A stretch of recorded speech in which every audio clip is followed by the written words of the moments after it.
TF2 over the years has had a lot of pointless changes and features. In fact, you could argue that most of the Meet Your Match update from 2016 was a pointless change to the game.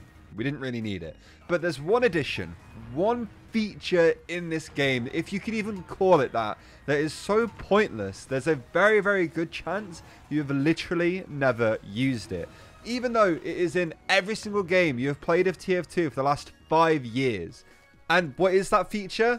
Picking up other people's weapons. This was a feature that coincided along the release of war paints in TF2 back in the gunmetal update of 2015. And that was about the last time I used it. Okay, not exactly true, but quite close. How many of you remember when enemies didn't actually drop ammo boxes after being killed and just dropped their weapons? And it was the weapons that you picked up that gave you the ammo, and afterwards you'd basically use the weapon up and they just vanished. Well, that was before Valve added in the ability to pick up somebody else's weapon if it is a gun for the class that you're currently playing.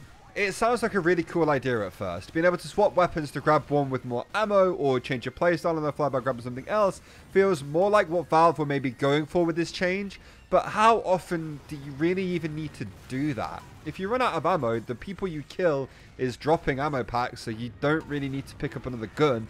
And if you wanted to use a different gun, you could just run back to spawn or change it when you die.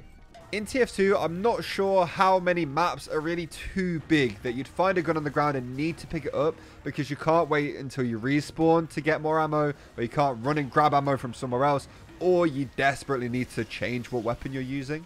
Don't get me wrong, I really liked the sound of this feature when it first got added in, but in reality with TF2, you don't really need to use it that much. Another popular idea that I actually really liked when it first came out was that in competitive, medics could then use this feature to pick up the other enemy's medigun if they were closer to an Uber when they died. So if your scout or soldier calls that the enemy just dropped a full medigun, you can essentially get a free Uber. But even then, that isn't used much, if at all, for something I'll get onto in a minute. And dropped mediguns actually now have an Uber decay, meaning the longer you leave them lying on the ground, the less Uber will be in them by the time you go and pick it up. So it is a cool idea, but in practice you'd have to be super quick and really precise to make any use out of it now. Listen, I get what Valve were trying to do with this, especially since they went through that little phase of trying to make TF2 as much like CSGO as they possibly could. The idea of switching weapons in TF2 isn't a bad one if it worked like it did in CSGO and if it was as easy as it is in CSGO. But the truth is, item pickup in TF2 is ridiculously janky, even 7 years from when they added it. How many times do you see a golden frying pan or something similar drop on the floor and everyone has to stand staring at the ground and mashing their buttons to try and pick it up? It's a lot, right? Whenever you see people picking up weapons at all, they have to come to a complete stop to be able to grab it. Whereas in CSGO, you'll notice the action of taking an enemy's dropped weapon is a lot smoother and a lot easier. You can even throw your own weapon away, so walking over the other weapon on the ground automatically picks it up. Personally, for me, the main reason that the weapon pickup falls flat in TF2, other than the fact that it is completely janky, is the fact that the value of weapons in CSGO compared to that of TF2 is just not comparable at all. In CSGO, you have to purchase all of your weapons except the basic pistol every time you die. You start the game with just your pistol and your knife, and you have to basically buy all your equipment and make more money by getting kills, winning rounds, and also losing rounds. And some weapons like the AWP in CS might take a few rounds worth of play to actually save up for. So the value of having an AWP is a lot because it took a lot of work to get it. The AWP is one of the most expensive guns you could buy in CSGO, other than like the M249. So picking up an AWP when you don't have one in CS saves a lot of time and gives you an actual distinct advantage in the game. Now, if you compare this to TF2, you start with all of the weapons at the beginning of each round, meaning that every weapon by default has less value and importance in this specific match. So if somebody drops an item like a shortstop and you pick it up, you haven't really gained anything because you could just go back to spawn, or like next time you die, you just equip exactly the same weapon and go nuts with it next life, where you can't do that in CS. If you spend all your money on an AWP and then you lose it, that's that weapon gone and you have to start again.